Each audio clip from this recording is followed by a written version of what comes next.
I've been staring at the moon. Take me higher, waiting for your call. This is Rowena Dooley asking Sol citizens to report for duty.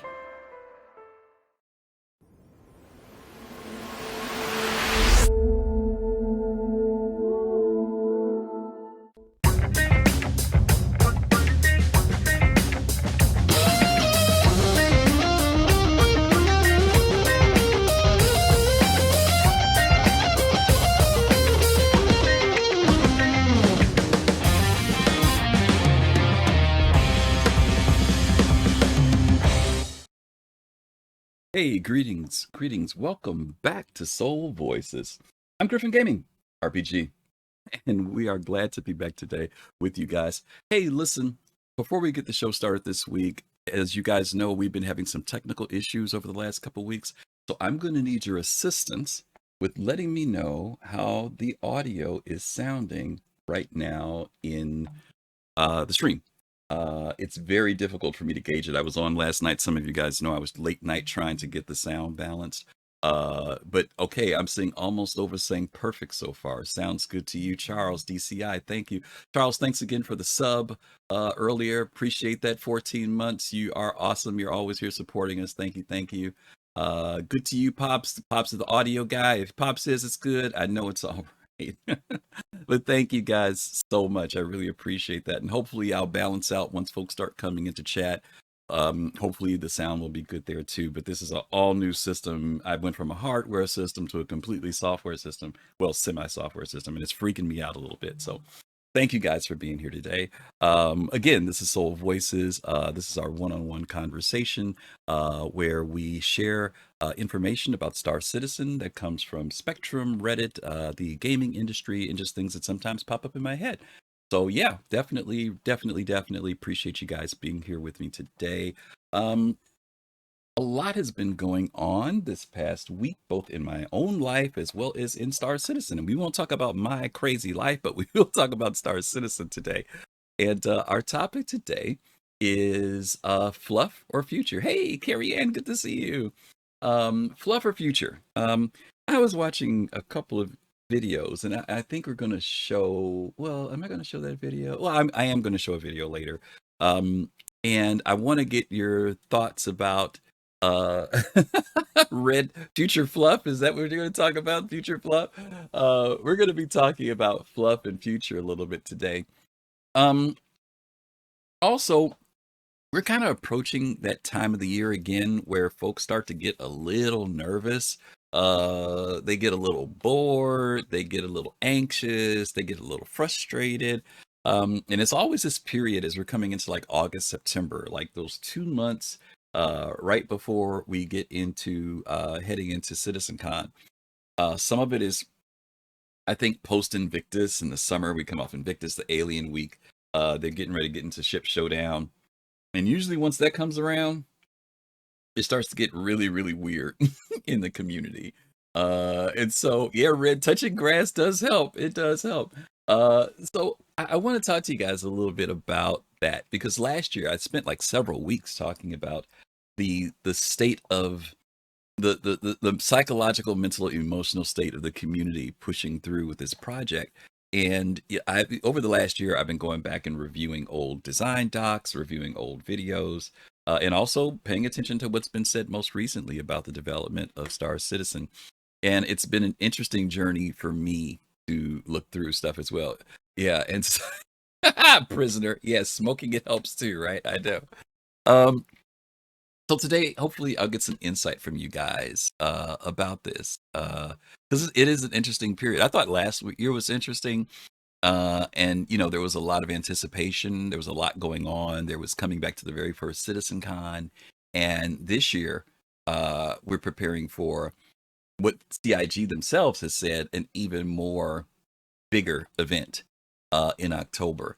And there's a lot of anticipation in light of the announcement that Squadron 42 was finally in a polished state. There's a lot of anticipation about whether there'll be any special announcements, any special viewings, any trailers, any demos. And not only that, but approaching 4.0, which is a pivotal point. Last night we were talking about back when we hit 3.0.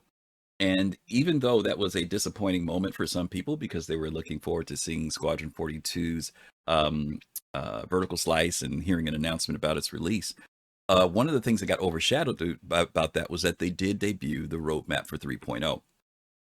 And as we were talking about it last night, the question came up about, well, 3.0 is, we're finally getting ready to go into 4.0, and that was like 8 years ago, right?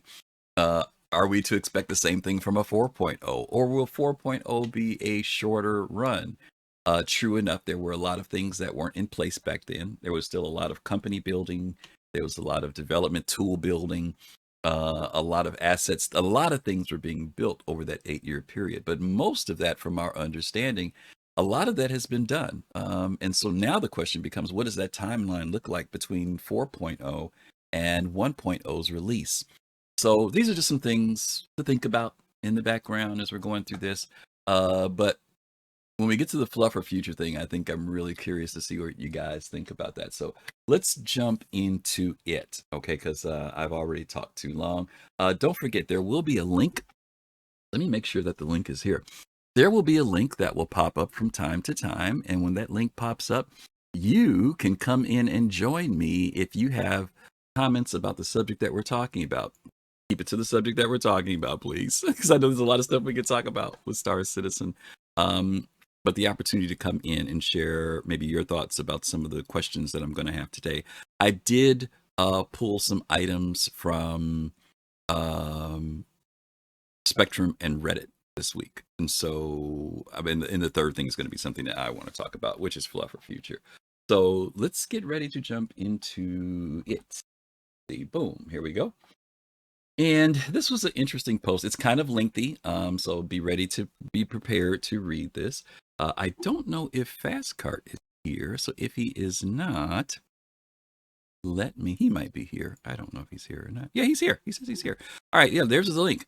You guys might want to follow along with me on this link because it is a pretty lengthy read. But I'm going to bring this one up for its one. It's called Pyro System Isn't Lawless Anymore. This is interesting. A person's perspective or perception of what Pyro is. So let's read this and then we'll come back and deal with the title. It's by Fildserh, if I'm pronouncing that name correctly. But this is what Fildserh says. We've all seen the evolution of the lore of the Pyro system in recent years. From an abandoned, inhospitable, and lawless system, we have moved to a system with a planet with a breathable atmosphere, a large number of inhabitants and factions, and a network of stations and locations where we can have access to basic supplies. Many players look forward to Pyro because it's different from Stanton, but progressively, that distinction is apparently only going to remain in the artistic section. Originally, there was only one space station in the system, Ruin Station. This meant that access to basic resources such as fuel, oxygen, and water would be a challenge. Traveling through the system would require a lot of advanced preparation, as it is a much larger system than Stanton. Currently, forgotten ships and mechanics like the Starfarer and refueling would make sense in a place like this, and the union or fight of players for these scarce resources would be something to keep in mind all the time. With the arrival of Pyro and, the Tech Preview channel, we could see the system was not apocalyptic as many of us thought, for better or for worse, depending on each person's preference.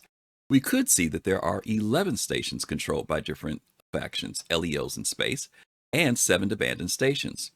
This would change the paradigm of the system quite a bit, but some of us think that these stations, being controlled by different factions, would limit access to players, and in practice we would only be able to access a small number of them, although this is not yet confirmed. The latest change to all this has come with the ISE jump points. In the video, we can see how there is an R&R station on the other side, controlled by the UEE and offering all kinds of services according to the exact words of the video. It's a normal R&R station. If we stop for a second and think about how many jump points Pyro has, we will see that they are the following: Kano, Castra, Hadrian, Nyx, Oso, Stanton, and Terra. This would add 7 R&R stations to the system. offering all stations, offering all services under the control of the UEE and distribute it throughout the system. With this presence of the UEE in the system, is it really credible that they will leave the pirate gangs free to do whatever they want? Is it credible that Xenothreat would assemble a fleet to attack Stanton and not notice anything? Now the system now the system will have a station that offers services in every corner of the system. All the gameplay will the gameplay really be very different from Stanton? Or will we have a new system that is visually different, but with the same gameplay? Can we really continue to see Pyro as a lawless system with the presence of the UEE at all the jump points? I am fine with modifying and evolving the lore around the system since the bases were written a long time ago. But I wonder if when 4.0 is released, there will be something of an original Pyro that many of us wanted. Okay. So there's a lot there. A lot of interesting points, a lot of interesting concerns. I do have my thoughts, but I'm going to, of course, want to hear your thoughts. So, yeah, you guys can come in and jump in and share with me your thoughts about, as you've been watching this evolution of us moving toward Pyro. Do you think that there are going to be is there major changes? Are there subtle changes? Are there changes you have concerns with? Do you see these changes as being not something to worry about for right now? Let's get some thoughts on it. Let's see. I think Kai and Togi jumped in almost at the same time. So I'm going to bring Kai in first because K comes before T. Then I'll bring in Togi. Kai, are you there? Okay, so you get the idiot out of the way, and then you have room. No. Hold on a second, Kai, because I need to adjust. You guys let me know, is Kai coming in clear? I don't know if you heard earlier. I had to make adjustments. Go ahead and talk, Kai, for Yeah, I me. saw. How's that? Does he sound okay, guys? Check. Mic level 1-2-1-2. Am I Turn okay? Kai up. Okay. How about now? Keep talking, Kai. Testing 1, 2, 3. Is I that better? love Chris Roberts. I think I got him in love here good. all of Let me the see. Robertses. Hold on. Except for make one more. Oh, you know what? Here. There's Buford Roberts, the long lost cousin. I never liked him. He was shifty. But the rest of the Robertses, I think, are okay. All right. There we go. All right. They say you are good. All righty. Okay, Kai. All right. Howdy. So, hi. How are you? How are you enjoying technology at the moment? Should we get this I've been having car issues, tech house issues. I've had all types of issues this week, so just why not add one more to the list? But go ahead. God loves you, brother. God loves you. All right. So, I think these changes sound cool and exciting. I really, really like, in the name of the different little stations you were reading a moment ago, you had, this one, that one, you had like Oso and this one and that one. And the one that keyed my mind and filled me with excitement was Hadrian. If you go back to the times of the Roman Empire, when the Romans came to England and conquered it, their capital was Londinium, which became London, and Hadrian's Wall was this outpost of which it was like, there's the wall, and everything north of here is crazy Scotsmen and Irish, and they will murder you. Don't go there. It's lawless. It's whatever. I love neat little nods to things like that. They make me excited. Yeah. On the one hand. On the other hand, this is yet another symptom of Star Citizen's ever continuing, hey, we're going to rewrite every last aspect 9 million times. We're constantly making tons of progress and never getting anywhere. So who knows? That's my thoughts. Okay. Fair enough. We'll have to see how it goes when it gets here, but I hear you. Okay. Thank you, Kai. Iteration upon iteration to make people excited to spend money. And when are we getting anywhere? Hopefully soon. Love you. Bye. Bye. All right. Let's bring in Togi next. Hey, Togi. What up? There he is. How you doing, buddy? Pretty good. You doing all right, Griff? Yeah, I'm doing okay, man. Another day. So this is my thing here, right? Like, Pyro was never post-apocalyptic, right? Like, that's a completely different situation. All right, like Pyro is a ghetto. Like Yeah. that's what it Yeah. is. Yeah. All right. Like you can have police stations all around the ghetto, and it doesn't mean that just police go in there. It's dangerous. Yeah. Yeah. You know, this isn't Fallout. It's Escape from New York. Yeah. Yeah. You know what goes on. No, go ahead, bud. No. I was gonna say, to your point, I understand why this person's perception is what it is about, like, for example, the UEE having a gate, right? But the reality of it is, like you mentioned, I'm thinking about movies like Escape from New York, Gangs of New York, whatever. The gate on the Pyro side is to keep stuff from coming, you know what I mean? In substantive. Yeah. It doesn't mean that their law enforcement extends beyond that gate, right? It just could be just like, if you're gonna come in here, you know, and not to mention the fact that the gangs have the ability and technology to do something at the gate. I could see the UEE having something there, but I could also see that their law enforcement that's it. You know what I mean? Anything beyond that, they ain't got nothing to do with it. But but go ahead. You were going to say some more. Go ahead. Yeah, I mean, you can have all of that going on in the center. And the one rule is you stay away from the walls. Yeah. Absolutely. Yeah, when he said post-apocalyptic, it threw me out, and I get where some of it comes from, because the Pyro art style. Right. Pyro's an abandoned system. It's not a post-apocalyptic system. It was a thriving system with mining and all types of stuff, and once it was stripped, it became abandoned, and gangs moved into it. So, like you said, it's more of a ghetto than it is. And I mean, because that's exactly what happens with ghetto. I mean, once an area becomes economically depressed, all of the money moves out. All of the law enforcement goes with it. And you get more of a lawlessness is. Right. You get the lawlessness. And even when we say lawless, that moniker is in relation to the UEE. It doesn't mean that the gangs don't have their own rules and, whatever. On how people operate in that that's space. where a lot of gangs started. Was replacing the order that law enforcement used to give. Once they left the area. Right.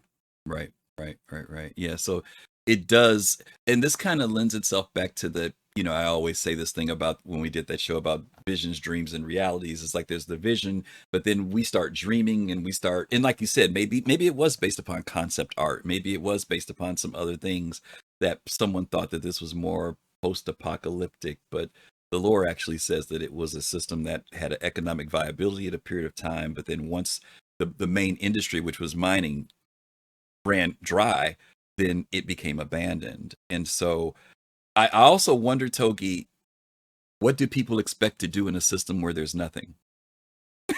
And I don't mean that in a bad way.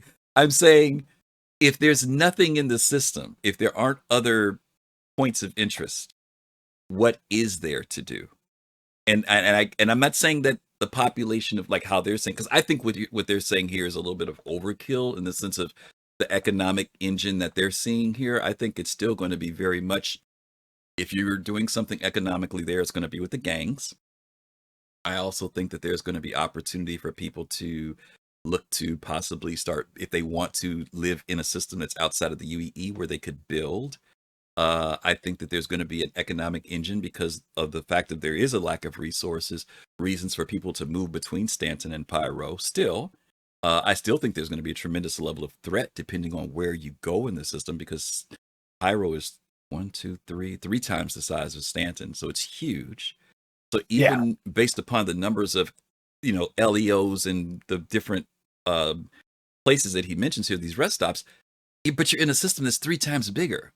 But yeah, Togi, thank you for bringing that out. I think that people's perception, and this is tough because people see some of it is concept art, some of it is our own conversations that we've had about what we've dreamed we will do when we go into this area. But anyway, I'm going to get in Pops and Red and let them come in. But thank you, man. Appreciate you hanging in here with me. Thanks for helping me with the tech. All right, let me bring in Pops in Space next. See if we can stay live long enough for him. Hey, Pops, you there? Yeah, yes, I am. Good. I think this person misunderstands. First of all, you're correct. It's not an apocalyptic situation. It is an economic downtrodden, like Togi said, he hit the nail on the head.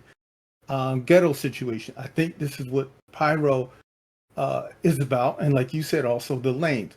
But also things will be done in Pyro by reputation. So there may be stations, and I'm going to address the fuel, and this is just my idea of how if you don't have rep uh, at a station, they may not sell it to you, or they may sell it to you at an exorbitant rate that you may not be able to do. So then your starfarers are going to come into play, where their rates will be better.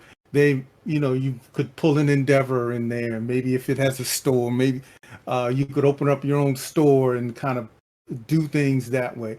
That to me, that's what Pyro is about. And the lawless state is that the gangs control it. Not necessarily meaning that the gangs are absolute criminals, but unless you step on their toes or something. Right. Like that. But that's really more of what Pyro is about.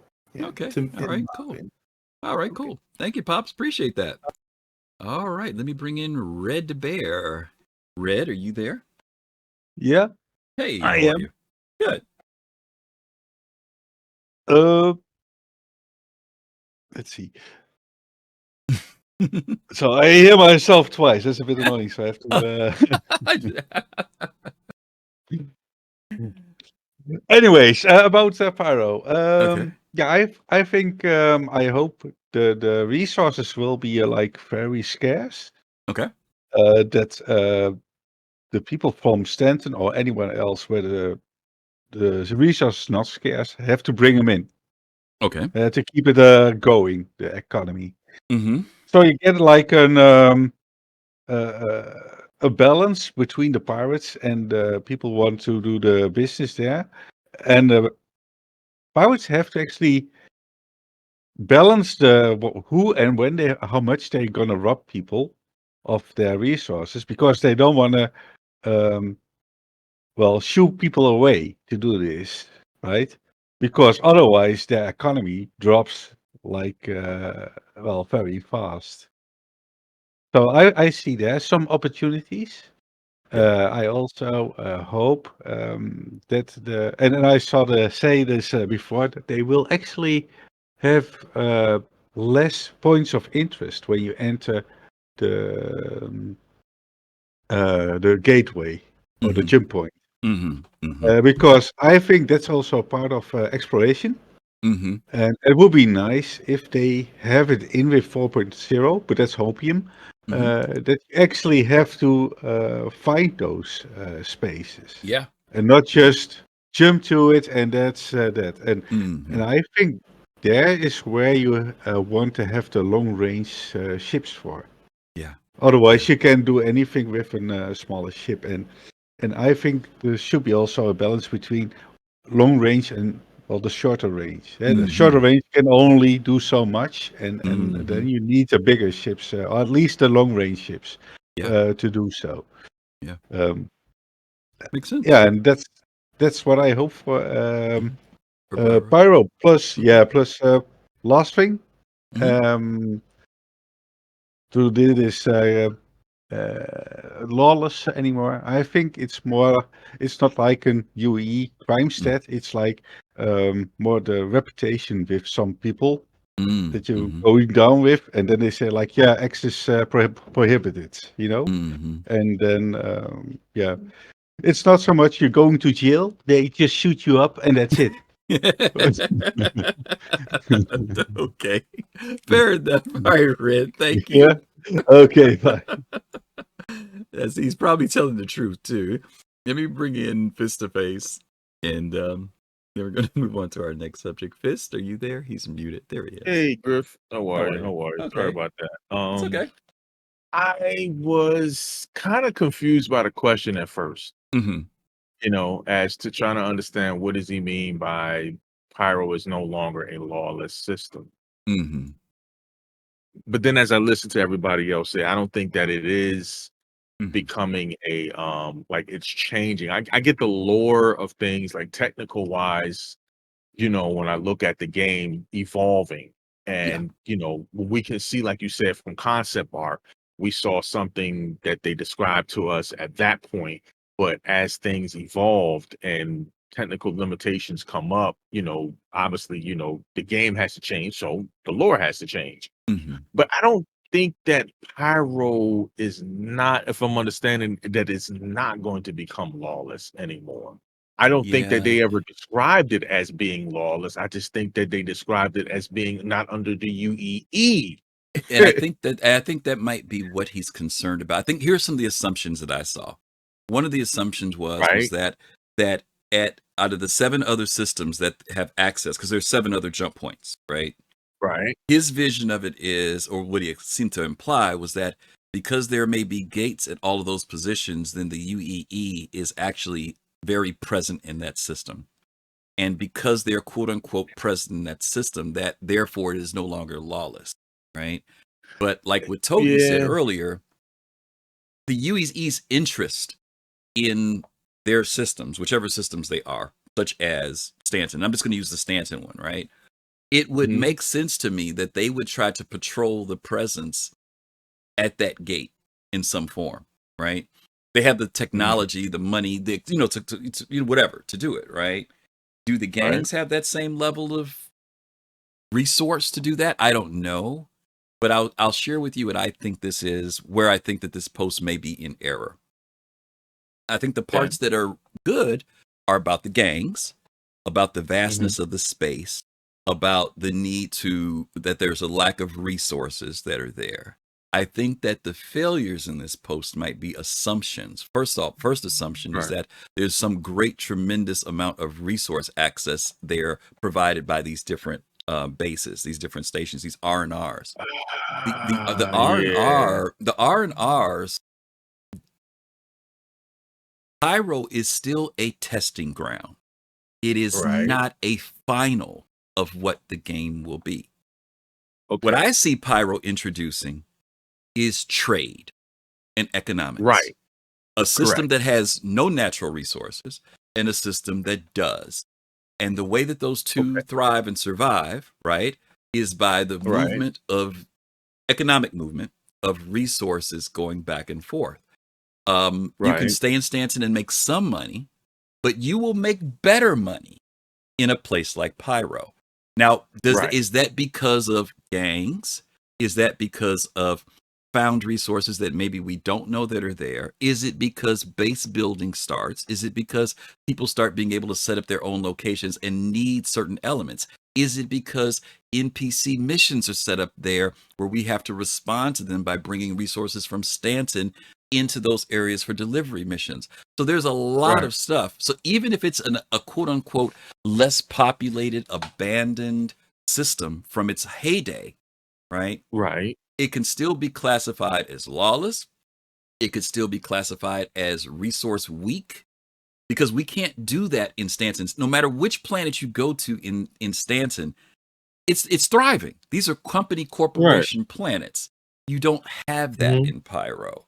So I think that he's making assumptions that because there's an R&R station, and mind you, Pyro is 3 times the size of Stanton.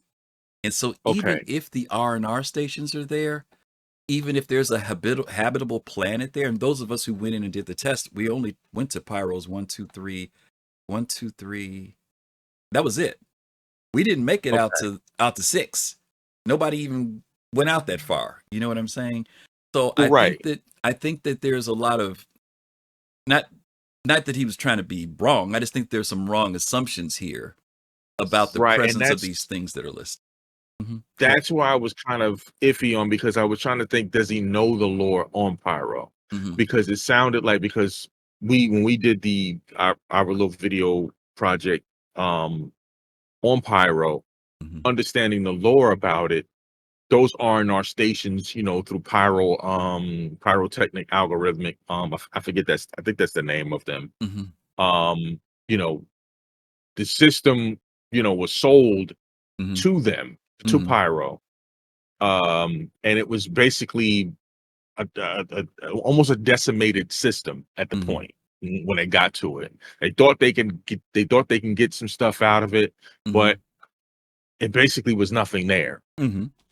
You know, Yeah. so hence the reason what you said real quickly to move on to your next subject. But what you just said was that's what I saw Pyro as, being a trade lane system, but it's going to be a very dangerous system because it's going to be a shortcut to get to somewhere. You know what I'm saying? And they're going to need as much resources, because when we went in, first thing I noticed, okay, what is Pyro going to need in here? Well, food. Mm-hmm. Yeah, they're drinking recycled water, right? Right. What's Pyro going to need is food. Yeah. There's tons of things, and to your point, that's the reason why there are other jump point areas in there, because Pyro becomes the conduit to get to all these other systems, right? So there's the risk of going through Pyro. I think Red's point about range of certain ships will not be able to cross. Certain ships will. Certain ships can one-shot it, right? The bigger industrial ships and stuff can one-shot across the system, where there are other ships. There's also the dynamic of transport that becomes a factor, because if you can't get from one location to another, maybe it won't be a matter of you flying your ship. Maybe it'll be a matter of you going with somebody else, multi-crewing, right? For safety's sake, sometimes even. So there's a lot there. Right. And listen, I'm not saying that the lore hasn't shifted. We know that it has. Pyro 3, you and I talked about this before. Pyro 3 was originally a magma lava world. The whole world, if you go on the star map, it's all red and gooey, right? Then 2019, we see them go to a planet that's got grass and whatever, right? But they said that the part of the planet will still have that seismic part to it. So there are some shifts in it. But again, if there's nothing there, and I'm asking this not rhetorically, guys, if there's nothing in the system, what do you go there for? But then again, like you said, to get me up to move on Admiral, but like you just said, that system, that planet changed because of what? Technical limitations at the time. Yeah, well, but even in light of that, whether the planet is flourishing or a lava planet, I'm still presenting the question: if there's nothing there, if it's a post-apocalyptic nothing there, why go there? Other than sightseeing, there has to be something to drive you there, and that has to be either civilization in some form. You know what I mean? Whether it's lawless or lawful, I'm just saying there has to be some type of demand that creates a reason for us to go there beyond sightseeing. An empty system has nothing in it. There's nothing in. Talk to the people in Starfield, okay? If there's nothing in the system, there's nothing to do, okay? So there has to be something there for you to be able to do in the system. What's going on, Gladestone? In order to be able to do something. And again, I don't think it's going to be like Stanton is all I'm saying. I don't think it's going to be, listen, you may go to an R&R station in Pyro and there's one pistol and one gun on the rack. That's it. That's fine by me. I'm just saying, I'm saying I'm not expecting it to see like how it is in Stanton. You know what I mean? Where I've got 13 different rifles I can pick from. You see what I'm saying? Well, you know what? So those R&R stations being there, if the resources aren't there, if they're not supplied, if we don't have missions to bring stuff in, then it doesn't make a difference if there's 7 R&R stations in the thing. You see what I'm saying? It's just a stop. You know, if there's no fuel, what if you go there and there's literally no fuel? They've run out. True. You see what I'm saying? So I'm saying he's making it as if these stations are the same as they are in Stanton. And I'm saying those things can exist in Stanton, but the economic side of it didn't make it. Just because you've got a station there doesn't mean, that the resources are there. And that allows us to have missions to say, hey, I need you to deliver this much fuel or deliver these weapons to the. That's what I'm saying. Correct. Right. Now I get what you're saying. There's a lot more to it than that. So you can move on to Admiral. I'd say this, my last thing. One thing that I did notice though, when being in Pyro, as being in the hood, there is definitely a lot of guns and a lot of liquor over there though. But that's the ones that you saw. See that. But guess what? Oh yeah, it was. Guess what? Those stations had them all. No. So what? If you ain't got the reputation to go in there and buy it, big deal. Right? When we went there was no reputation binding us. That's why we were able to go in there and see all those great weapon shops. But when they showed us later how it was supposed to operate, if you didn't have rep with them people, you couldn't go visit that weapon shop. You couldn't go visit where that liquor was. See what I'm saying? So again, great reasons for missions. Great, you always talk about this. Great reasons for reputation, right? But just doesn't mean that because we saw it during the testing ground that you got access to it. Same thing with these different stations and R&Rs. Doesn't mean you have access to it. You know, it's just the same. It's the same thing in the real world. It's like if you go to the projects, you ain't got no rep over here. You ain't supposed to be here. Don't come up in What there, you doing here? Who you? Right? Exactly. Who are you? Right. All right, Chris. Thanks, man. All right. All right. Last one, Admiral Kusanagi, and then we're going to move on. Admiral. I think Admiral's here. Admiral. Okay, he must have stepped away. Mic just came on and off. He's trying to get his audio on. He's clicking, he's doing something, but he's not coming through in Discord. All right. Yep, he just disappeared. Okay. So maybe his computer's acting up. All right, we're gonna move on, guys. Thanks for all of that. Let's move on to our there he is. He's back. I had to push that one myself. Okay, there you go. You made it back. Yeah. Okay. I can't look at the screen because apparently I'm in the basement and that doesn't work. That's okay. It's the same thing. Pyro's lawless. Is it lawless? I mean, really, it comes down to what does it offer that Stanton doesn't offer, and it's a refuge for people who do lawless things or people who don't want to deal with the regulations that systems like Stanton and other UEE systems have to abide by. Yeah. That also might mean they're able to, they might be mostly law abiding, but hey, they just found this C2 that's stolen, and instead of having to spend the next 5 years of their lives trying to get this C2, if you're thinking about lore and trying to the process of the game, then they could do that and get that ship and use it and do, try to make a life for themselves and their family overall. If you're going to try to get, think of it a role-playing aspect of this.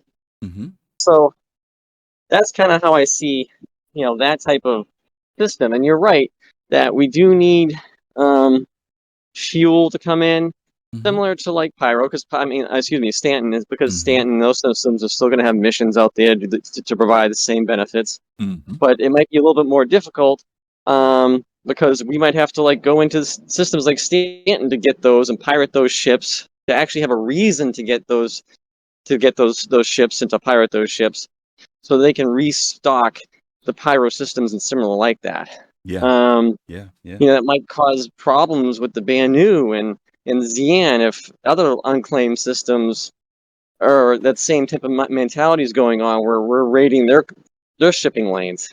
So it's a kind of like a big to do here. Yeah, no, that's a good point. I think those are all good points to think about.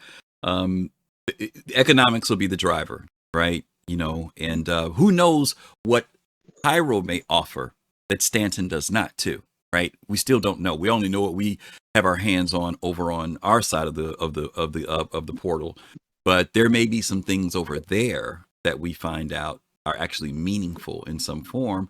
And there will be some people who will be over there because of the level of wealth. They can actually prosper in that system.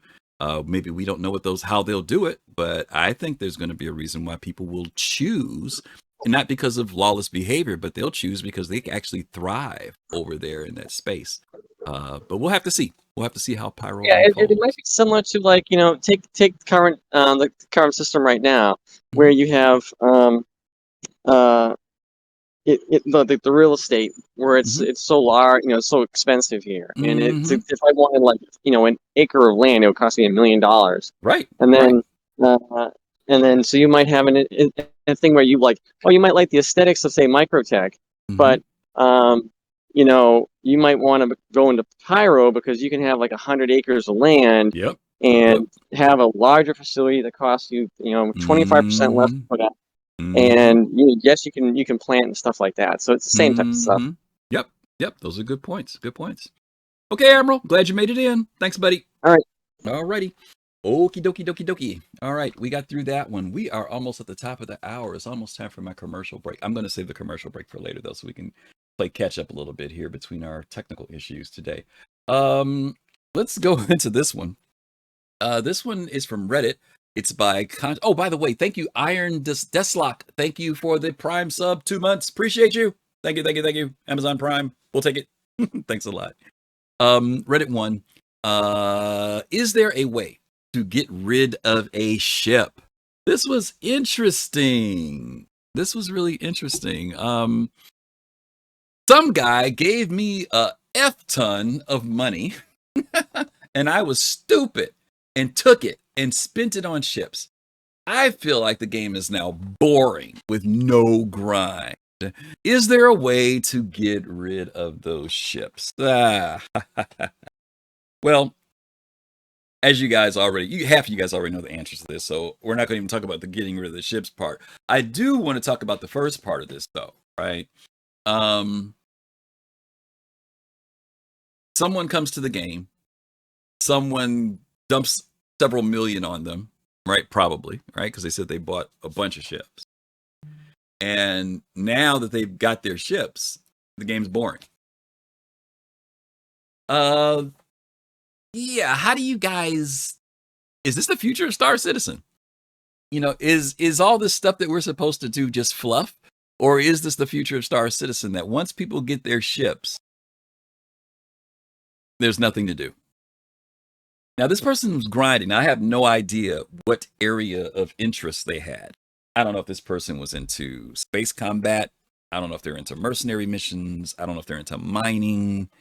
But evidently, whichever branch they went down, they feel like they've hit a wall, which is interesting. Now, I find this interesting. I've got a guy out here who's a really cool guy. His name is Boy Taz. And Boy Taz has just come into the game within the last few months. And we were talking one day, and he said, yeah, Griff, I've got I forget how many ships he said he had. He had a lot of them, quite a few. And I was like, oh my God, I hope this guy didn't spend that much money. He's only been in the game like a couple months. But he told me, he says, no, man, I only bought he bought a handful of ships, like literally a handful of ships.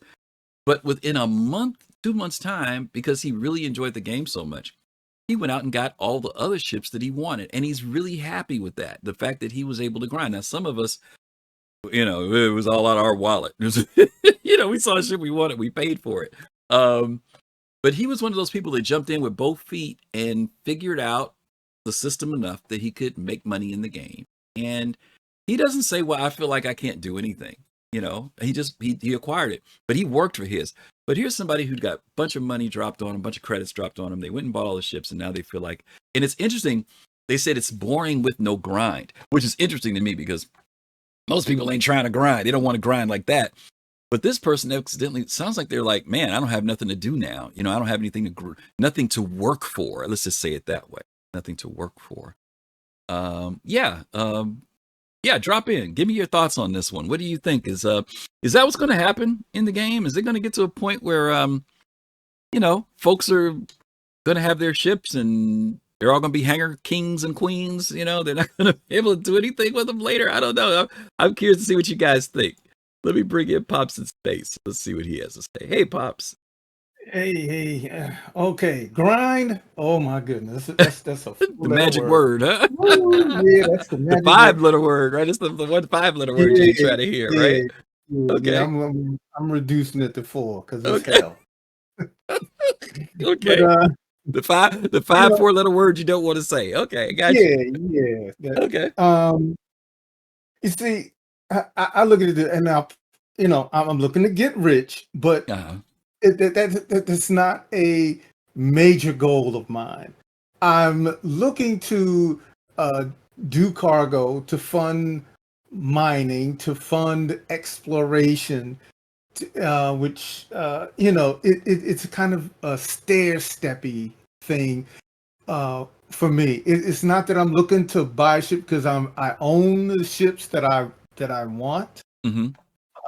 So a ship grind is just not there for me unless they come out with, I don't know, during the game, some fantastic other shit. But yeah, to me, the grind is really more about funding the org, making sure the org base is up, making sure my base is, if there's a new set of furniture and I want to switch out, you know, furniture in my base and in my tab or whatever, things like that. But I'm using it to, because the Orion, you're not going to be able to take the Orion out day one because you're not going to be able to afford it. So it's a build-up process. So if this person's goal was to get I don't know, a C1 and he got it, then use it, maybe.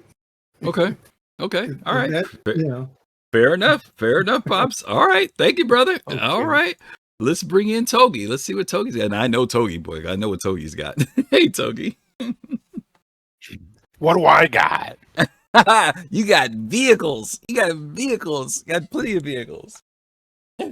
See, this is my whole thing, right? Like, do people who buy a Lamborghini just throw it in their garage and be like, well, I've got enough money, no reason to do anything else anymore? I guess. I don't know. I guess maybe that's what they do. Maybe that was all they thought it was about, was just acquiring ships. Again, it's hard to say because I don't know what gameplay field they went down. Like some of them I could maybe see you hitting a brick wall because you thought you could use it for this and it's not in the game, but I don't know. It's kind of hard to say. I don't know. And I mean, and this is the other thing, is that we don't have a lot of gameplay right now. Right. And so, like, everything kind of just becomes a slightly harder version of what you were doing. Yeah. And if there was a little bit more gameplay where, once you got that Carrack, there was this whole other thing of things to do because you had a Carrack. Yeah. Maybe there'd be a lot more incentive to actually use the things that you get instead of getting it in there, it's in my hangar. I can tell people I have a Carrack now. Right. I'm gonna go play something else. Yeah. I don't know. I've worried a little bit, Togi, about the mentality. That's not the word I want to use. The perception that people feel like let's say I want to do exploration. Okay. That there is a built-in thing that makes me feel like, and maybe this is just human nature, that I have to have the ultimate of something in order to achieve it. In other words, I can't explore with a DUR, but it's because I need an Aquila. You know what I'm saying? Like, there's always that. You can't do the Aquila because, what about the Carrack? Yeah, exactly. And I wonder sometimes if that drives. Like, to be honest with you, like when that show came out last week about the jump points and they announced that the different, any ship can go through the main portals.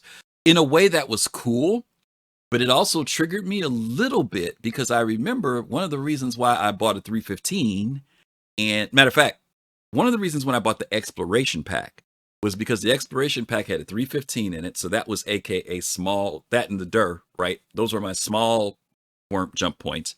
Then I had an Aquila and a 600i that got me through my middle ones. And then I had like a Carrack, right? And that was for my large ones. I mean, that was kind of like all the planning I was doing, right? And because I wanted to make sure I had access, right? And so now it's kind of like, well, man, maybe an Aquila would be enough, now, and it's okay. But I'm just saying, I never looked at it. I tried not to look at it as like I had to have a Carrack or I had to have an Odyssey. I always felt like, well, if the demand needs that, I'll move up to it. But I wonder sometimes when, like, this guy, again, it depends on what career path he went down, where he might have hit a roadblock. Like if he bought all medical ships, he might be like, dag, I can't do nothing, But if he bought mining stuff, he might feel like, oh, I can still do I can do some mining and stuff. I just wonder whether or not there are players who maybe might feel this same way because they based it around acquiring the ships. And like you said, either they don't know about the future gameplay or they're just frustrated because the gameplay's not there. Yeah, and I think that's probably what it is. Yeah. And that's really what I think more than any other feature in Star Citizen, outside of maybe server performance, but that's a whole other thing, that we need a progression that isn't just bigger shit better. Like we need to see progression in gameplay. Yeah. Agreed. Okay. Thank you, brother. All right. Togi bringing the wisdom again, and last but not least, Admiral Kusanagi. Can you hear me? Yes, we can. All right, cool. So let's see. Right now, the grind is ships. Really, I mean, that's kind of like the thing right now. In the future, we have money that we need to maintain those ships, to maintain the fees for like landing locations we have, to replace our missiles and bullets, and the components and stuff like that. So that kind of grind is kind of migrate to those areas, and then certainly landing locations that we actually build for our HABs, and all the money that goes into doing that stuff. And then, but like right now, and even in the future, it's even like Jay Leno's garage. Like I've got a decent amount of ship. I'm not gonna. Those are just gonna be parked, and they're gonna be parked in one location if I do pull them out, right? And so what happens if I move like 3 systems over? Like, oh, I need the Valkyrie now, which I don't have by the way. But say I need a Valkyrie, and then I'm like, well, it's gonna take a day to have somebody hire somebody to bring it over here. Who's got a Valkyrie? Oh, you do. Okay, cool. Now the ship that I bought 3 years ago, I don't even need right now because somebody else has it. So it's almost like, who's got the ship that works right now? And but I think that's kind of like what it's going to be. I mean, Pops brought up a good point. Pops brought up a good point about like mining and cargo. So if you're in like one industry, say, and we'll say salvage for this instance, you're in salvage. Well, right now we're fine on the big ships right now. But once it gets bigger and bigger, I feel like you're gonna have a cargo vessels involved. You might have to bring it to one location. You bring it if you bring it yourself in a cargo vessel, you make more money for it, and so forth. So and then do you need security? So when I buy ships that will work around the industries that I'm looking at right now. So if I do mining, I have cargo ships, I have security ships to protect those ships, and so forth, because I can fill a role if somebody else can't fill it. But that's kind of like I don't have an Orion because it's just too big right now. And and then like that giant hospital ship, I don't have any need for that. So I just that's the way I look at things. But if people are just gonna like hand them money AUEC just to buy the ships, my question is if those ships can get wiped by CIG when it goes to 1.0, which I'm not sure he's really sure about, and then so everyone starts in like kind of a more of a starting line, and then it wouldn't really matter if I get people right now probably have 500 million AUEC. And so they're just handing out money because they have nothing that they can do with it. So we really need those mechanics to come in place that kind of will eat into our pocketbooks. Yeah. Let me ask you a question. Do you think that I mean, you mentioned earlier, like there's certain levels of type of gameplay we've been existing on for a while. Do you think that there will be, I'm not going to say buyer's remorse because it's not buyer's remorse. Let me paint the scenario. You said earlier, I've heard people say this before. People aren't going to want to get on other people's ships. They'll want to fly their own. And that may be very true. I'm not one of those people. I've got no problem with getting on somebody else's. Especially when it comes to risk. Do you think that do you think most people when they bought ships, and I'm not talking about when they bought single seaters, when they bought multi-crew ships, do you think that they bought them because of what I mentioned earlier when I was talking to Togi, that they felt that by buying the next scale up, it would give them a greater advantage without thinking about, in order to get that greater advantage, it may mean that I have to have people with me playing, or I may have to spend more money on blades and NPC. I mean, because there may be some opportunities where I don't, like you said, maybe if I want to do exploration, the thing that will satisfy that for me is a Connie Aquila. For me, that's practical. I can get 1 or 2 people on there with me and we all can have fun. Buying the Carrack says I got to have freaking 9 people. And I thought that getting the Carrack was the thing to do because I meant I could do more. But then I get the Carrack and find out that, more means more. Like I got to spend a lot more money. I got to prepare more. I have to worry about components and engineering that I didn't have to worry about in my Aquila. I've got to worry about blades and I got to worry about NPCs. I mean, do you think that there's going to be like, people are going to be like, dag, I should have just got on Admiral's character. There are people who buy. You remember when when the Aegis came out or the Javelin, and people like went on that ship and they were like, "Oh, Yeah, the ship's Javelin. too big." People, Yeah, some they were people like, melted. "That was serious buyer's remorse." I'm like, "I'll just take the credits, thank you very much." Mm-hmm. And so I think it goes down the line.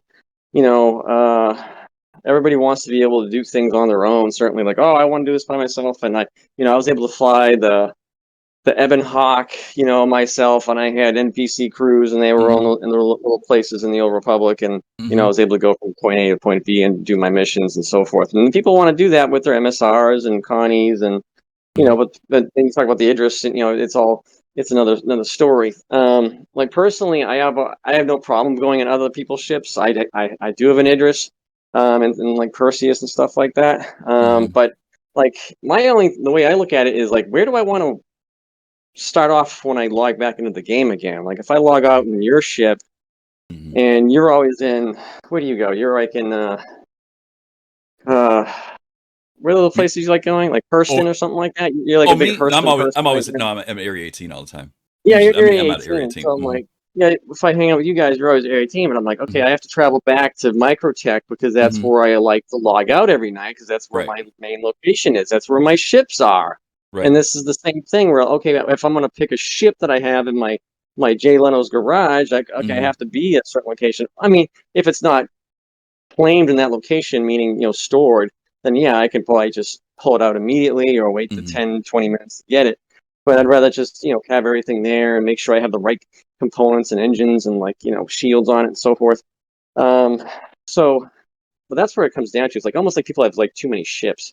Yeah. But at the same time, we're like, oh, we're helping to fund the game, whereas the development tracker, or I should say the finances that they submitted to the UK, I think in 2022, said the majority of their funding comes from starter packs.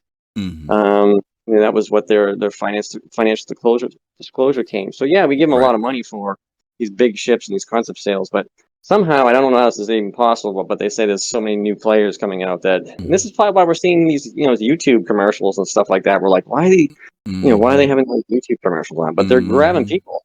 Yeah. But your question is, that's the way I look at the big ships, and I have a problem with people like, giving streamers all this money because it's like you have nothing to grind for. And then that person who could be on streaming for the next 6 months or a year longer because they're trying to get to another ship already has that ship and now they're tied to the game. So it's almost like a catch-22 because you're like, oh, I'm going to help this person out, this new streamer who's this, pretty 22-year-old, but she's like tired of the game in like 5 months because she has all the ships she wants. So I don't know. It's kind of like you're trying to help people out and trying to, I don't know, it's difficult right now because again, we're still in alpha. Yeah, true that. Okay. Thank you, Admiral. Appreciate it. Okay. Boom. We got Admiral in. We got this one knocked out. Is there a way to get rid of ships? Not today, other than a wipe. But eventually, there will be a way that we'll be able to sell ships back and stuff like that. So this isn't the first time someone has told me that, or I've read where someone said that I've got everything and I'm bored. But it was interesting perspective there. Let's go ahead and take our quick commercial break. And then we will come back, and we're going to hit our third one, talking about Fluff or Future, and I definitely am intrigued to hear what you guys have to say about that. So 1 minute to go, and we will be back. Thanks for hanging out with us today. Okay, commercial break. Thank you. If you're seeing me, more than likely it's because you are a supporter of the Soul Citizens, and I want to say thank you as always. Thank you guys for being here. We are going to be doing a show in a few weeks called Break My Fleet, I think it is. Maybe I should change it to Wreck My Fleet. Yeah. Where we're going to be talking, and the Soul Citizens are going to all talk about their fleets that they have, and they're going to reassess them, and basically they're going to say like, these are really the ships I only need now, because we all probably have way too many ships. So we're going to say, based upon what you want to do in the game, which ships do you really need to do what it is you're going to do? So it'll be interesting to see what people say about that. But anyway, we are going to cover this last subject on Fluff or Future, and I think you guys will be intrigued. And if you've never come in to talk to me, please do. Love to have you come in and share with the community today. Okay. All right, 3, 2, and 1, and we are back. Thank you guys for being here today with us. Yeah, we're getting ready to almost over says my fleet is perfect. Okay, we'll see about that. Let's hit this last topic for today, and I already told you guys the title for this was Fluff or Future. So I'm going to show you a commercial. This commercial, very few Star Citizen commercials really get me excited. I mean, they'll be cool. Don't get me wrong. Commercials come out, they're always very cool. And then there's those ones that when they come on, I'm like I'm just like this. I'm just like, yeah, I can't wait. That's how I feel. So I'm going to let you guys watch this commercial. And then I'm going to let it run without the audio and stuff. And then I'm going to present a question to you. And I would love to have you come in and talk to me about it. So here we go. Let's watch the commercial.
Okay, so that's the Hall C commercial. Yeah, Glade. I love it. I love it. I love it. I love it. I love it. Yeah, very, very cool stuff. I love, CIG, you got to give it to them. Man, they know how to put these freaking commercials together. They're so sickening. Makes you sick. Okay, so here's my question. There's a lot of stuff going on in that commercial. Not just this one, but other commercials that we've seen from CIG. But this one I'm going to use because when we look at it, we see the whole C pulls into a station. We see that there's all this activity going on. It's being escorted by 2 Reliant cores that are out there. And we see the cargo being loaded onto the ship and offloaded. The ship takes off and it's being escorted again. It goes to another station. We see a trade transfer in Pyro where we see stuff being taken off the ship, stuff being put on, and it's time elapsed, right? It's really fast as it's going by. And if you guys watch, you can actually see it goes from day to night while they're doing all this loading and stuff, which was an interesting piece, by the way. That time passed because we had a great conversation the other day about how long do you think it'll take to fill a whole C if it was automated, right? So we can talk about that later. But then they take off again, and then they come out into a battle. There's a freaking battle going on. They evade the battle and they go on to the next stop after that. And, just a lot of stuff going on. So my question to you is this fluff or is it the future of the game? Is this stuff that just looks cool and fires our imaginations, or is it something that we're actually going to do either because the game actually develops to that point where that actually becomes a part of actual gameplay, or because we as players decide to choose that we're going to take the sandbox and make it happen. I've been really wrestling with this thing when it comes to the MMO world of Star Citizen, when I hear players who it seems like they're just waiting on the devs to come up with everything. Like they have been given certain tools and they haven't even tried to use them in an imaginative way. They're just waiting on their mobiGlass to pop up what it is they need to do next. And I'm not saying that shouldn't happen. I think that those type of missions should be available. And then there are the people who dream too much, right? Who think, oh, when I get this, we're going to go do this and this and this. And that may not really be practical in the game, right? But is this what we're seeing? Fluff? Is it just all, yeah, it's just great to sell ships and it's a cool commercial? Or is it insight into where the game actually will be at some point? So, yeah, you guys can come in and share with me your thoughts on this. Is it fluff or is it the future? And speaking of something that begins with F, it's Fast Cart. Hey, how's it going? I'm okay, buddy. I'm glad issues seem to be resolved. Knock on wood, right? Yeah, there you go. There you go. So what are your thoughts? I just want to say. Yeah. So I think it's a bit of both. Okay. Like we like to use the word aspirational. Aspirational. Yeah, I think I said it right. Anyway, so yeah, that word. Because it doesn't quite look like this right now, but hopefully in the future it'll look closer. Maybe not exactly, but get closer to this look.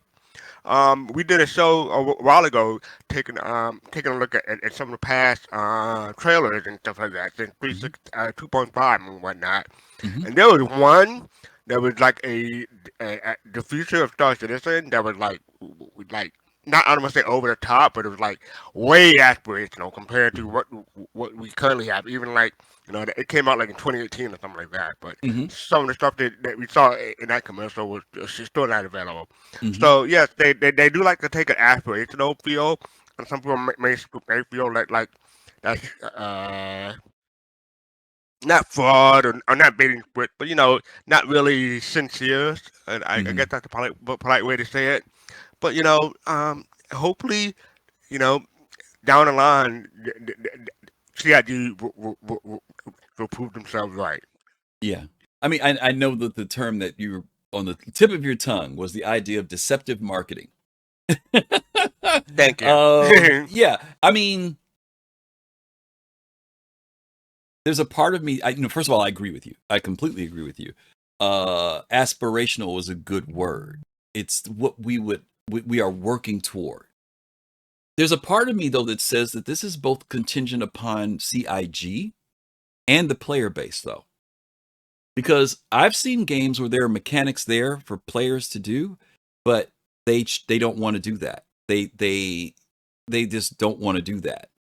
The conversation that we had this weekend was, again, I presented a question to some of the people in our community, and it was based upon the cargo show the other day. And I said, all things balanced, if you took a whole C in and you were going to have it be loaded, what do you feel as a gamer would be a reasonable amount of time for that to take place? How long? Should it take for a whole C? 4,000 SCU. And I used as a point of reference when we took the C2 and we unloaded it. There were 4 of us unloading it in a hangar, and it took us 19 minutes to unload it. And this was 2 people at the top of the C2, 2 people at the bottom of the ramp. And all we were doing was just taking the tractor beams, moving them out. That's all we did. People downstairs took them and put them to the side, organized them. And by the time it took us 19 minutes to unload. So my question was, if you were to go and pay to have it done, automated, we weren't talking about any manual scenarios, nothing along those lines, nothing with other players. But if you paid and money was not an object, how long would you be willing to wait for your thing to build? Now, right now, when you get loaded, it's 5 minutes to load a C2. No prisoner, not 1 SCU boxes. When we did that, it was a fully loaded C2, and it had a variety of boxes on it. Zombie Pig actually ordered iron and scrap, or waste and scrap. And so we had 32 SCU, 16s, 8s. It was actually cool because instead of having all of one type of box, it was like a mixture of boxes. So it took us 19 minutes to offload. Everything from 32s down to 1 SCUs were on that ship. A lot. I mean, it was a good mix of. So Fast Cart, the thing that we asked was, how long do we feel? Now, 5 minutes right now, right? When you go to the thing, 5 minutes to put a bunch of 32 SCU, and those are all 32 SCU boxes when it loads you up in a Hull C. It takes 5 minutes. The numbers that we got back, some people said as little as 30 minutes. Some people said as long as 4 hours. Okay. And the one thing became, well, what happens when gameplay is taking place? For example, Fast Cart, you have to literally shut down. You have to stop playing for some reason. If it's 4 hours long, does your ship remain persistent? One of the things we came up with was that hopefully you could leave it at the cargo decks, log out, and your ship would be there being loaded and protected. Just like when we put something in the refinery and, you leave the game, it's still cooking. We were thinking like, well, if you do it automated and you're willing to pay for it, your ship could still be there. Because there was an issue with if you put it on a docking collar at the civilian side, now you're blocking, a docking collar, right? But if you take it over to the cargo decks, it could sit over there, it could load. And then when you come back to the game, your ship would be there. Now, you could also have a thing that says if you don't come back within a certain time frame, they're going to start charging you for leaving your ship there. There's a lot of other stuff that they could come up with. But it was interesting to hear 30 minutes to 4 hours for a hull C. And then what made us challenge everybody else was, okay, now let's move up from a hull C to a hull D. Let's go from 4,600 SCU to 20,000. So now you've almost went like 4 times, right? 4 times the amount of what you had before. So if it took you 30 minutes before, does it take 2 hours now? If it took you 4 hours before, does that mean 16 hours? We just, and then it was a whole E, right? And there's no way I'm gonna do the whole E. With just 2 people. Yeah, right. Well, no. We weren't. Mind you, it wasn't based upon the amount of people. It was about how much is a fair amount of time. How long would you be willing to wait is the question. Money was no issue. The people loading it wasn't an issue. It was just like, as a gamer, how much time do you feel it was fair to sit there to wait on your ship to be loaded? And you don't have to sit there because obviously you can go do something else while your ship's being loaded. So it was interesting to hear the time frames, right? Well, let me jump in real quick because we had ISD on Thursday, and they addressed this issue a bit because at a specific timestamp, like at 9:24, they were loading a Caterpillar, and it would take 21 minutes and almost 30K alpha UECs to load a Caterpillar. At 10:11 in ISC, it was going to take an hour and 7 minutes to load a M2 or C2, but that was just with 1 SU boxes. When they loaded it with 32 SU boxes, it went down to 32 minutes. Right. So. Right. And how many people? But how many? I don't know whether or not people are okay with that. How many people were loading it? It was automatic. Those were automatic. Oh, that was automatic. Okay. See, that's the other question. Those were automatic. Right. And mind you, they want to incentivize, according to them, they want to incentivize players doing it. And that means that if players are doing it, it's more efficient. It's faster. So my assumption is if it took 32 minutes automated, what did I say it took? I told you it took 19 minutes for 4 of us. See? So to me, it's more incentivized to have players do it. But now we also talked about scaling it. People could make it so that depending on how much you want to pay, just like how we expedite right now when we pull our ships, maybe you could say, hey, I'm willing to pay an extra 10,000 to have it the time cut down by 30%, to have more workers working on it. There's a lot of things they can do. In other words, we're not locked in. This is all, again, guys, testing. Don't get caught up about when you see something in SCL or ISC and say that's the way it is. They've made it very clear. They put it out there for us to do it. And then when they need to refine it, shift it, and change it, they will. So don't get locked into stuff like it's in cement. It's what we're getting at that moment. And it will probably be tweaked. More than likely, it will be tweaked. But again, it's just not the final form. It's not. And so thank you for sharing those numbers, because that does give some people some perspective on what things are. Let's bring some more folks in, and then we're going to wrap things up. Thanks, FC. No problem. Okie dokie. All right, let me bring in Pops in Space. I think he was up next. Pops, are you there? Yeah, yes, I am. Yes, sir. Yeah. Is this whole C commercial fluff or future? Yes, sir. Depend on who's looking at it. Me, okay. I know it's future. But if I don't know the game, I don't know anything, it's fluff. Because if I go out and buy this ship, I forget how much a whole C costs with real money. And I buy it, and I come in the game, and I can't do this. Yeah. I'm going to be upset. I'm gonna be mad. I'm like, which right now, if you were to do that, right? If you were to come in and pay was it 500, 550? If you were to do that right now, and you saw this commercial, you'd be like, "Where's everybody at?" Right? Right. I'm gonna be like, wait a minute. Where's this other station? Where do I take this to? Yeah. I mean, where's the jump gate? Where's the battle? Where's all of this stuff at? Yeah. So depend on whose eyes is looking at this commercial. Okay, I think that's a really, really good point. All right, thank you, Pops. Okay. Depending on the view. All right, the beauty is an eye of the beholder here. Let's bring in Admiral Kusanagi, and let's see what he has to say. Admiral, are you there? Yes, sir. Can you hear me? Yes, sir. Yeah, Pops is right on. This is definitely what they're looking to do. When you talked about the time, that little, I'll say dilation, but time difference between when the sun was going across the planet in the video, where it's going to take amount of time to do this stuff. Now, I do disagree that people will do it quicker. So I think machines will be more efficient than human beings. Wait a minute. Let me ask you a question. Are you saying that based upon how technology works or how the game works? Because I agree with you from a technology standpoint. In fact, from a technology standpoint, it would probably be completely automated. You would remove the human element from it. But from a game standpoint, do you feel the same way? I do feel the same way on both sides. And the reason I say this is because you have, let's say this station's got like 10 ports to do this automated stations, and you pull up to it and they have all this automated stuff. And then, but what's the line? How many ships are behind them is the question. Yeah. There might be 3 stations that are for manual for your own people to load them themselves. And you're like, well, I don't have to wait. It might take an hour to load this with the machines once they get started, but it's going to take me 3 hours to get my spot. So I'm going to go over to the self-service location, have my crew do it. We'll be out of here in an hour and a half. True that. So I think that's the benefit. And then, and then the benefit would be to, hey, I got a shower, I got a big date, so I'm gonna have the machines do it. That's or I actually run down. very cool. That's a very cool premise that you just put up there, Admiral. I hope that CIG does do something like that says if you want to do automated, you may end up finding yourself in a queue, but if you've got your own people, you can move to the front of the line faster. That's an interesting thing. I like that. That's the way I look at it.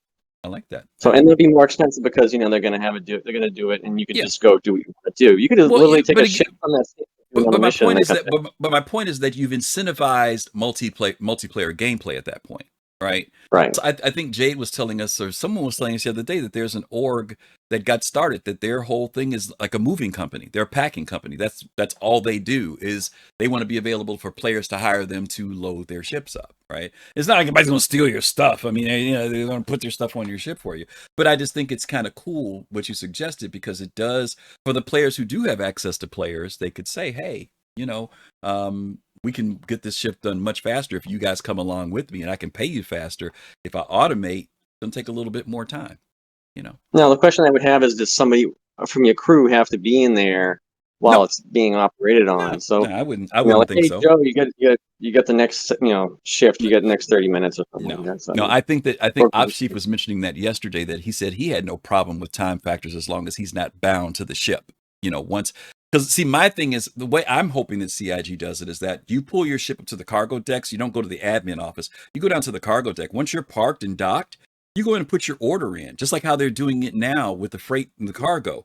When you put your order in over at the TDD, your ship is being loaded while it's underground. And then when it comes up, it's ready to go. Or, as they said, you could just have it loaded into your elevator, and then later on you want to move it when you're ready. That's fine too.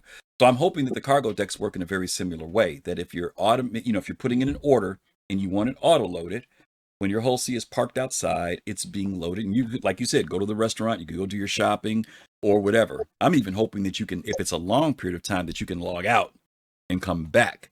Well, the question then, like you could put it, say you have them do the cargo and say, a C2 or an M2.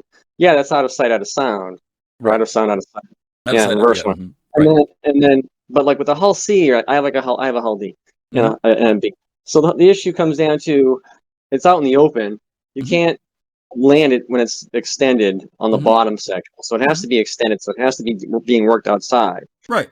If it's outside, there's nobody on the ship. If you or say the bad Superman. Who's the bad Superman? What's he called? Zorg. It's not Zorg. What's the bad Superman called?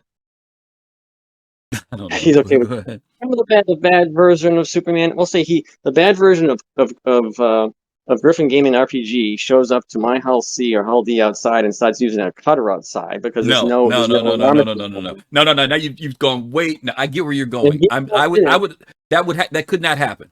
There's no way. And let me understand when I say it could not happen. What I mean by that is that they have to put a mechanic in that allows you to be able to leave your ship and it will be safe while it's being loaded.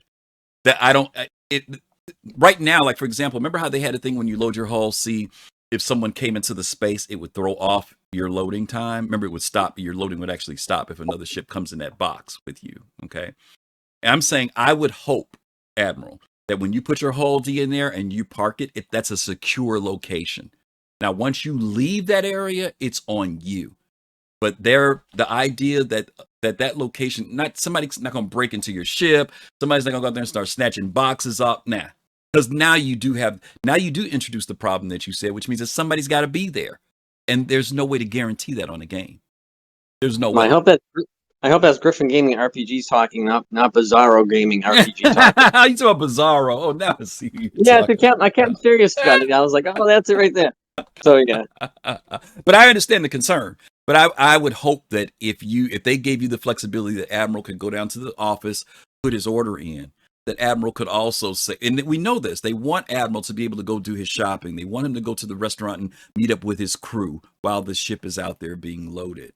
Otherwise, yeah, that's a problem because now Admiral can't even freaking leave his ship because he's got to worry about some knucklehead who wants to try to come on board his ship while it's being loaded. That would be a real at the same time, like I supposedly I hired security to protect it. So I mean, no. What security? What security? What security are you talking about? Around there, those two pilots flying around there, they should be handing off. They should be walking up, hanging out. Okay, Admiral's going down the theory crafting road on me on this. The entrance with their AR-15s or whatever. Like, hey, what's up? You don't have to go in here. And then as soon as I show up, they high five me, and then I walk in. The door closes. They go to their ships, and as soon as they show up with the ships, and then I detach and we go off on our merry way. Okay, Admiral, we'll see. I'm trying to keep it simple, but thanks. All right, Admiral's going down the theory crafting road on me, but no, I hear you, Admiral. I do. I hear you. It's interesting, but we'll see what they'll do with security. Anyway, let me get going. Thanks, buddy. All right, let me bring in Fist to Face and then Captain Serious Fun, and then we're going to wrap it up. Hey, Fist. Hey, how you doing, Griff? I'm okay. I think this is future because look at the mission that we have coming up with Cargo, the blockade runner. Yeah. So I think that's what we are, or what is being alluded to in the game. Okay. So to me, I'm going to say future. Okay. So, okay, let me ask you this then. I'm going to go. Fast Card said 50-50. What's your percentage? Fluff and future of what we see on screen? 60-40. Woo! Okay. 60. Which way, though? Which way is 60? I'm going to say 60 future, 40 fluff. Okay. All right. Wow. That's interesting. Okay. All right, buddy. Thank you. All right. Last but not least, the one and the only Captain Serious Fun. I have no music to come in, but his voice is all the music that we need. What's up, Cap? Greetings and salutations, Griff. How you doing? I'm doing okay, buddy. Well, first of all, let me do this first and foremost. I think that when I think of you, I think of Six Flags. Broken down amusement park? No, and Six Flags that's funny. Six Flags at its height. Six Flags at its height. Oh, okay. And we have to thank you for doing this work every day. I used to work at Six Flags. That was my first job. I used to have a car, and the car note was $331.06 a month. My dad was like, I ain't paying it, so I was up there every day, right, slicking Italian sausages and French fries. Oh my god! And handing out maps at the Emporium or over at the Safari entrance, right? Doing whatever it took, right? Okay. But the people I respected the most weren't people who did anything that I did. The people I respected the most were the people who were at the top of the roller coaster. making sure everybody was safe each and every time at the top of the roller coaster. You, my friend, are that person. But not only do you operate at the top of the roller coaster, you get on with everybody each and every time, each and every week. And I just want to thank you for that, because you know, this could be a roller coaster with our community, and continue to keep everybody safe and make sure it makes sense and lean in. So I'm just appreciative. Well, thank you. So second, where you stand on this question, if I can extrapolate a little bit, depends on where you might depend on where you sit, right? We've been around a long time, so we've seen a number of stimuli and phenomena from CIG that lend itself to this question: is this fluff in, or will this be the future? Right? When we were in the hangar module, right, a lot of y'all don't know what the hangar module is, but when we were in the hangar module, we would get in, and we would sit in all you could do was sit in your ship, right?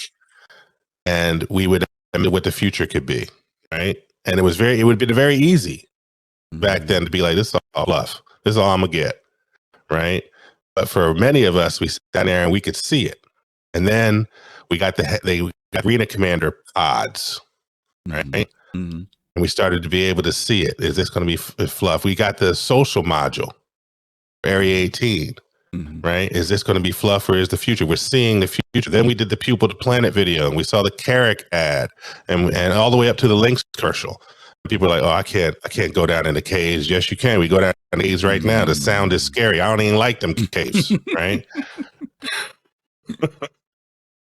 We were able to walk around through the meadow. You know, we went over and we were in and amongst flowers looking at Morocco. And remember the first time we went out there, and we're listening to the wildlife, and we're doing it. So the stuff that could have been perceived as, is this fluff, became the future, right? It became our present. So cargo, for me, it's very much future and not fluff. Now, the truth is that all those futures didn't necessarily come on the exact timeline or exactly the way that they were presented, right? So there was always a differential gap between, you know, how something sometimes is marketed and how we actually got it. And for those that are leaning into the project, we experience that gap most of the time as artistic interpretation, right? Or making it real for gaming, right? And for those who are leaning out of the project, they use that gap to decry fluff, or at worst, defile the project overall. So where you stand on this question depends where you sit historically with the project, and currently whether you're leaning in or leaning out, right? So that's my take. Is it easier for those of us who are leaning toward the positivity of the project to see the future, and those of us who are feeling a certain kind of way to lean toward the fluff? Well, I think that that depends on your own personality, right? Because if you want to be positive towards the project, but that might induce anxiety in some people, right? And other people might be less anxious and more and able to be, if they lean a little bit out, they're able to be more okay with the project long term, right? So I'm not judging leaning in or leaning out, right? What I'm saying is that, sometimes people broadly end up in those categories, right?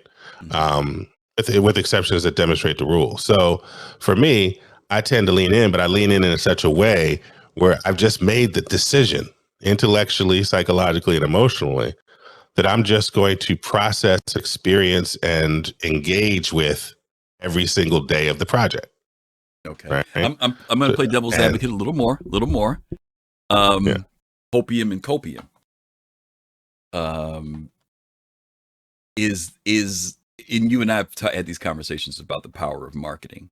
CIG's marketing is powerful. It's really powerful. I mean, I know some people who hardcore, I'm not giving this project no more money. And then I talked to them after IAE, and I ended up buying something.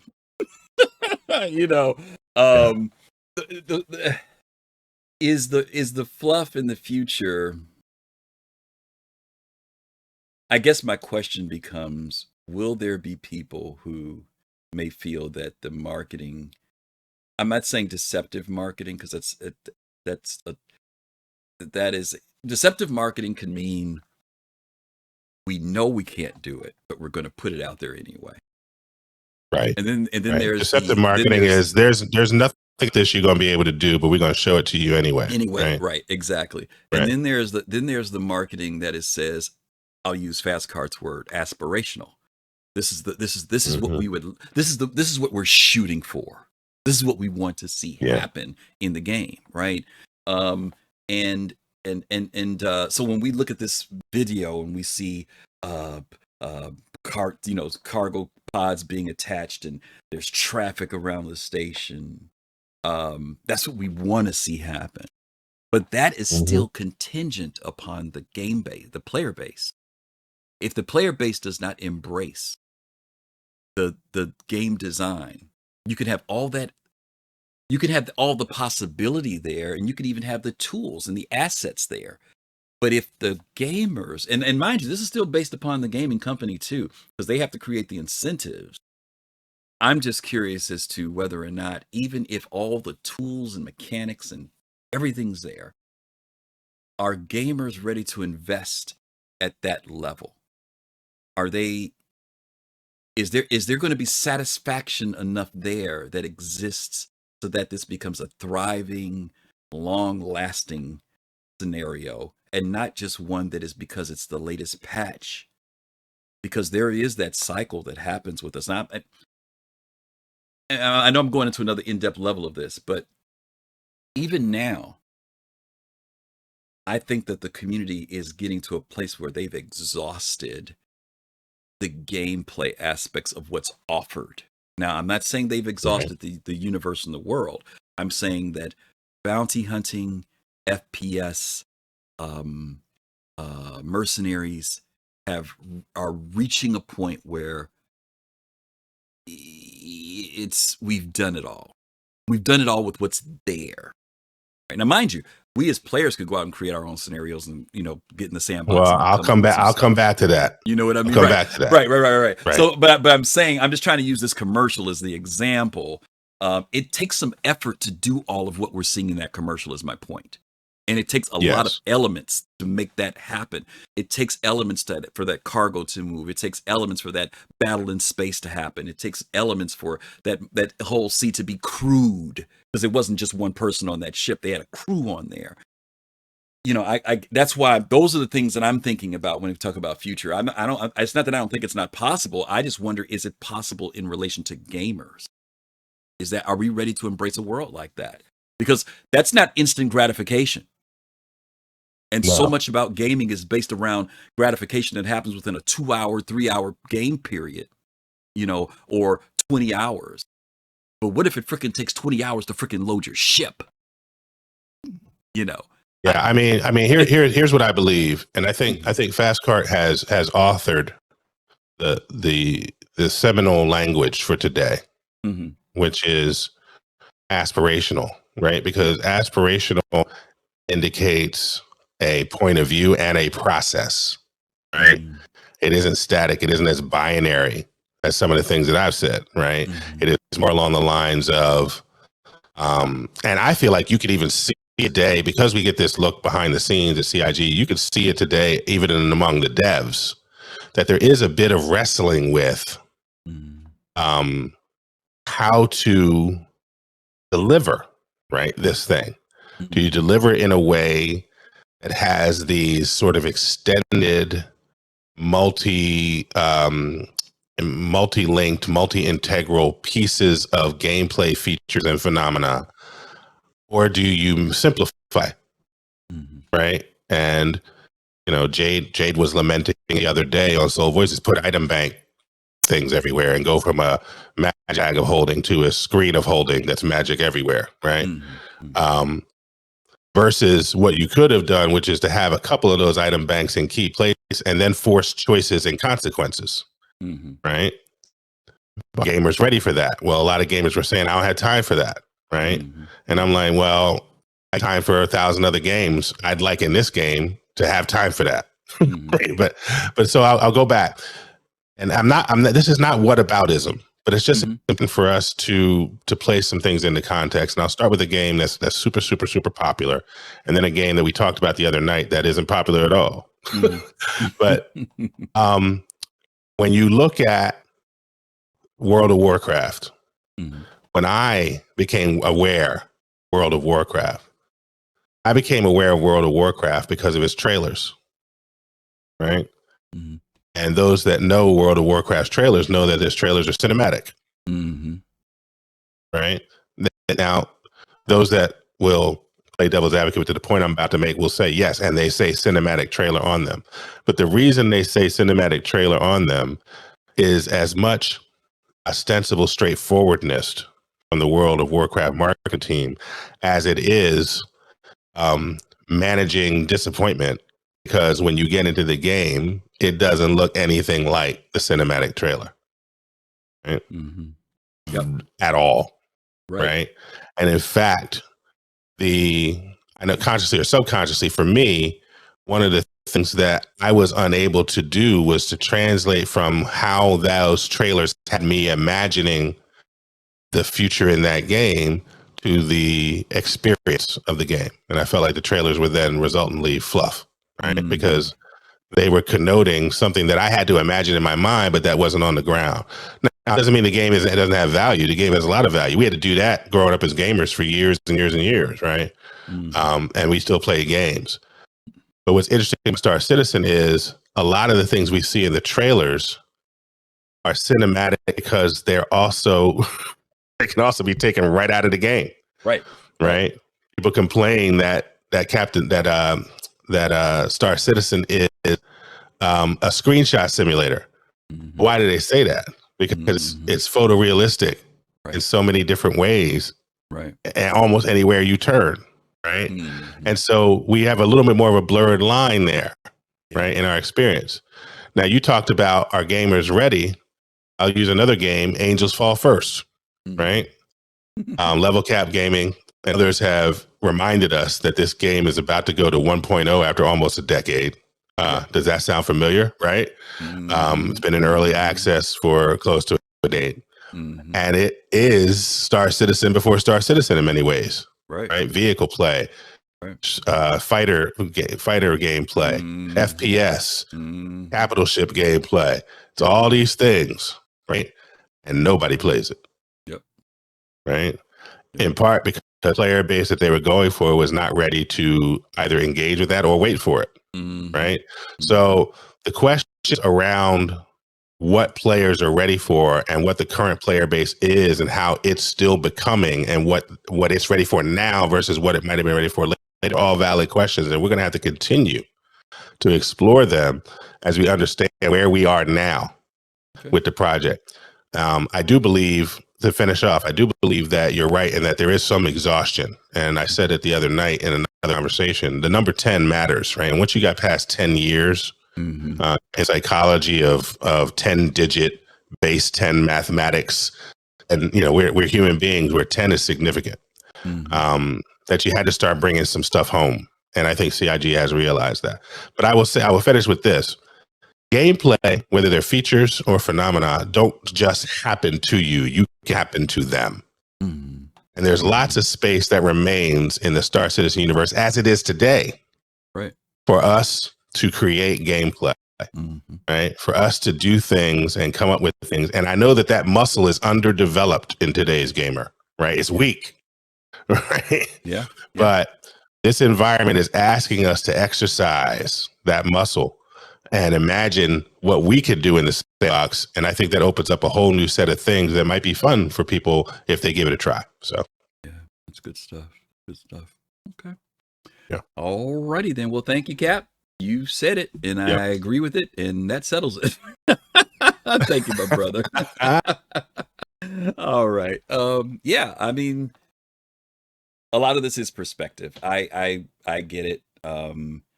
I think that it was good that Cap took us through that aspect of when we first got things and we dreamed and we saw things and then we did see it finally come into fruition in the game. We're at a critical point. This is my opinion, guys. We're at a critical point. I've said this before. CIG, I believe, will deliver, but it is time for them to deliver at this point. I really do believe that. I'm hoping 4.0 becomes a turning point for us, not just another number, but an actual place that says that the game is reaching a point where the development of the game has moved beyond the creation of tools and building the company, but now they're building the game. That we're moving beyond development of just all the background stuff and networking stuff, but now they're really going to start dealing with content, gameplay, and they've said that's where they are right now with what they're working on. And it was even said on SCL yesterday that they are very excited about 4.0. I know and I understand the history of that. I understand the fact that, yeah, we've been excited before. Yeah, we've heard it before. Believe me, I am not throwing any of that history out of the window. I just honestly believe that CIG is honestly in a place now where they are going to deliver something that we've been waiting on for a long time. And of course, looking forward to 1.0 as well. Don't forget, we are less than 90 days away from CitizenCon. I forget how many days it is, 80 something days now. We're counting down, guys. Getting closer and closer to October. Believe it or not, it's August next month. August, September, October. Boom, boom, boom. We're going to be there pretty soon. We're going to be focusing in on that a little bit more as we get closer to CitizenCon too. But anyway, that's enough for the fluff in the future. Thank you guys for coming in. I do want to say a couple things to you before we get ready to wrap up. One of the things I want to say is we are at our follower count in Twitch of 2,992 people. We are 8 followers short of our 3,000 followers for Twitch. And so I want to say to you that if you are not someone who is following the Soul Citizens, that you would give considerations to that. Click on the follow button. We hope that you would follow us if you're watching us each week. I know most of you guys do follow us. The names are always familiar in here, but if you're brand new to watching us, give consideration to following us. It would be really, really greatly appreciated. Thank you, Fast Cart. 83 days, 82, 81. I'm seeing how many days. I don't know how many there are, but we're not far away from October the 19th and 20th. I think those are the dates, if I'm remembering correctly, or 20th and 21. I don't remember. Anyway, as you guys know, today is podcast Saturday, the day where we partner with other Star Citizen content creators. In fact, one of our creators, our good friend Paul Shelley with the Captain's Table, is prepping right now for his show. And when we leave here, we always send you guys over to him. 84 days, thank you. So we're going to be prepping to go over to our good friend Paul and have you guys watch the Captain's Table. He always has great content creators on his show to talk about Star Citizen and stuff that's going on within the community. So we're going to prep for that. But in the meantime, tomorrow's show is going to be a show called Damage Control. We are going to be talking about the idea of damage, loss, getting stuff back in Star Citizen. Things that they've shown us, everything from fire to repairs, engineering, all those cool things we're going to be talking about tomorrow. Things that we would call money sinks. People have been harping about time sinks. Let me give you another sink to worry about. It's going to be your UEC sink in the game. All the things that we're going to have to be considering when it comes to damage, because we've been so used to just pushing one button and it's no big deal, and having so many credits that it's not a big deal. But yeah, it's going to become a big deal later on. So we're going to be talking about that tomorrow on our show Damage Control. So hopefully you guys can join us tomorrow at 7 p.m. Eastern Time. Don't forget to also check us out for Soul Talk on Thursday nights at 9 p.m. Eastern Time with Fast Cart, where that's our roundtable conversation show for the community. You guys can come in and share with him as well. I want to say thank you to everyone who dropped in today, who hung out with us today. Thank you guys for bearing with the technical difficulties we had earlier. I got to do a lot of editing today, but really appreciate all of you guys for doing that. And also shout out to my friend Carrie Ann, today was her birthday. She stopped by to say hi and want to wish her a very happy birthday. And to all of you who've been supporting us, don't forget to follow us on Twitch, Twitter, YouTube, all that other good stuff. And we'll see you guys real soon. Stay safe, take care of yourselves, and as always, peace, love, and soul. Have a great weekend. Bye.